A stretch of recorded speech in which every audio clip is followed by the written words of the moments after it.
আসসালামু আলাইকুম। আমার চ্যানেলে সবাইকে স্বাগতম। তো সকালবেলায় আজকে থেকে ভাবলাম একটু ডেইলি রুটিন শেয়ার করি।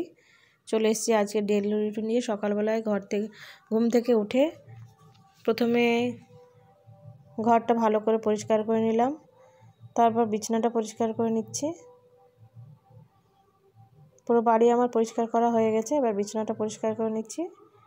বিছানাটা পরিষ্কার করে নেওয়া হয়ে গেলে আমি নিজেকে ফ্রেশ করে নিয়ে তারপরে সকালে ব্রেকফাস্টে চলে এসেছি।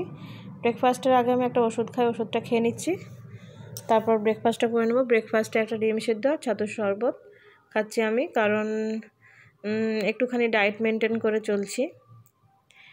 নিজেকে সুস্থ রাখতে সবারই উচিত একটু ডায়েট মেনটেন করে চলা।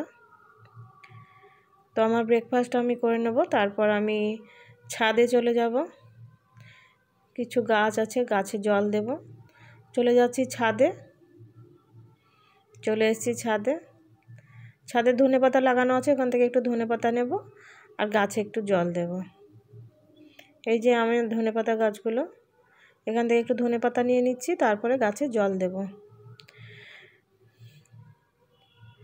ছাদটা আমাদের মোটামুটি সুন্দর, কিন্তু একটু অগোছালো হয়ে আছে। পরে কোনো একদিন ছাদটা ভালো করে দেখাবো। আজকে তাড়াতাড়ি আছে, দুপুরে রান্না বসাবো, তাড়ার মধ্যে আছি। তো আমি এখান থেকে ধনেপাতা নিয়ে নিয়েছি, ধনেপাতাকে ধুয়ে নেব, গাছে একটু জল দেবো, জল দিয়ে আমি নিচে নেমে যাব।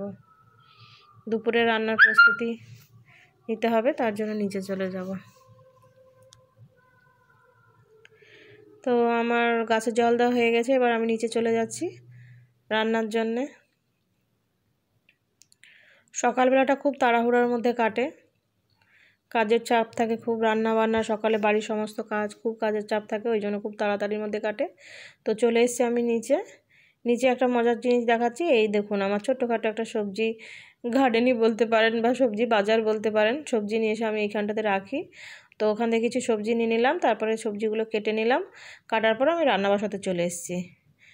একটা একটা করে সব কিছু রান্না করে নেবো। এখানে একটা সবজি বসিয়ে দিয়েছিলাম। এখানে আমি রান্না করলাম শাক রান্নাটা আমার হয়ে গেছে। এবার আমি আরেকটা সবজি বসাবো। এখানে মূলো, আলু, চিংড়ি মাছ দিয়ে একটা ভাজা হবে, সেটাও আমি বসিয়ে দিলাম। পাশে আমার ভাত হচ্ছে, ভাতটাও বসিয়ে দিয়েছি। এই পাশে আমি মশলাটাও তৈরি করে নিলাম, মাছের ঝোলের জন্য আমি মশলা করে নিলাম। আর এইদিকে সবজিটা হচ্ছে, সবজিটা একবার দেখে নিচ্ছি, একবার করে নেড়ে দিচ্ছি, দেখে নিচ্ছি। আর আমি ভাতটাও একবার দেখে নেব। ভাতটা দেখে নিলাম, ভাতটা ফুটছে। এখানে আমি আর একটা সবজি বসানোর প্রস্তুতি নিচ্ছি।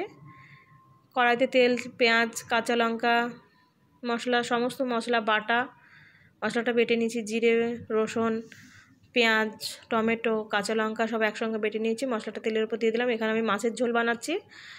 জল দিয়ে মশলাটা কষিয়ে, জল দিয়ে এরপরে ঢাকা দিয়ে দিয়েছিলাম। মশলাটা ভালো কষানো হয়ে গেলে আগে থেকে মশলা দিয়ে সিদ্ধ করে রাখা মাছগুলোর উপর দিয়ে দিলাম। মাছ আমি সবসময় বেশিরভাগ সেদ্ধ মশলা দিয়ে কষিয়ে রান্না করি, তাতে মাছটা জুসি থাকে, নরম থাকে। আমি ভেজেও রান্না করি।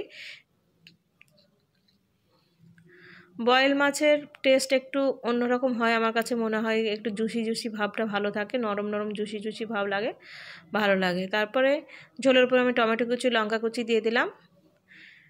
ছাদ থেকে নিয়ে আসা ধনেপাতা কুচিটাও আমি মাছের ঝোলের উপর দিয়ে দিলাম। জলটা শুকিয়ে গেলে মাছটা আমি বন্ধ করে দেব।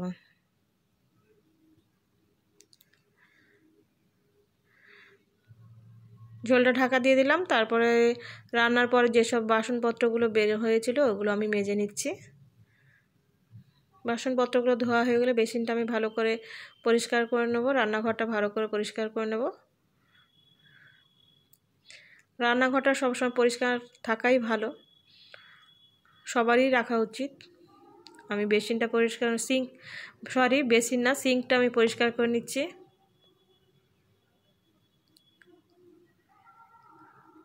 সিঙ্কটা আমার পরিষ্কার করা হয়ে গেছে। এবার আমি রান্নাঘরটা ভালো করে পরিষ্কার করে নেব, মুছে নেব। চারিদিকে সব নোংরা পড়েছিল, সেগুলো আমি মুছে নিলাম। এই যে মাছের ঝোলটা রেডি হয়ে গেছে। আজকে রান্না হয়েছে 5 রকমের সবজি, বড়ি দিয়ে, মূলো, আলু ভাজা, চিংড়ি মাছ দিয়ে শাক, মাছের ঝোল আর ভাত। দুপুরে রান্না কমপ্লিট। এবার আমি চলে যাব উপরে। উপরে গিয়ে নামাজ পড়ে নেব, দুপুরে লাঞ্চটা সেরে নেব, তারপর নামাজ পড়ে নেব। আজান দিচ্ছে বলে সাউন্ডটা আমি মিউট করে রেখেছিলাম। তারপর দুপুরে খাওয়া দাওয়ার পর আমি একটু রেস্ট নিচ্ছিলাম। এবার বিকেলবেলা আমি উঠে গেছি। বিকেলবেলা উঠে একটু স্ন্যাক্সে আমি ভাজা ছোলা নিলাম, আর জামা কাপড়গুলো মাঝখানে রোদে থেকে তুলে গুছিয়ে নিয়েছি। তারপর আমি কিছু স্টুডেন্ট আমার কাছে পড়তে এসেছিলো, তাদেরকে একটু পড়ালাম। পড়ানো হয়ে গেলে আমি নামাজ পড়ে নিয়ে ডিনারটা করে নেব। তো আমার পড়ানো প্রায় কমপ্লিট, পড়ানো হয়ে গেছে। পড়ানোর শেষে আমি নামাজ পড়ে নিয়েছি মাঝখানে। তারপরে এই যে ডিনার, আমি রাতের বেলায় ডালিয়া খিচুড়ি খাই, সেটাই খেয়ে নিচ্ছি। এই ছিল আজকে আমার রুটিন। খাওয়া দাওয়া হয়ে গেলে একটু হাঁটাহাঁটি করব, তারপর শুয়ে পড়ব। এই ছিল আজকে রুটিন। ভালো লাগলে লাইক, কমেন্ট, শেয়ার করবেন।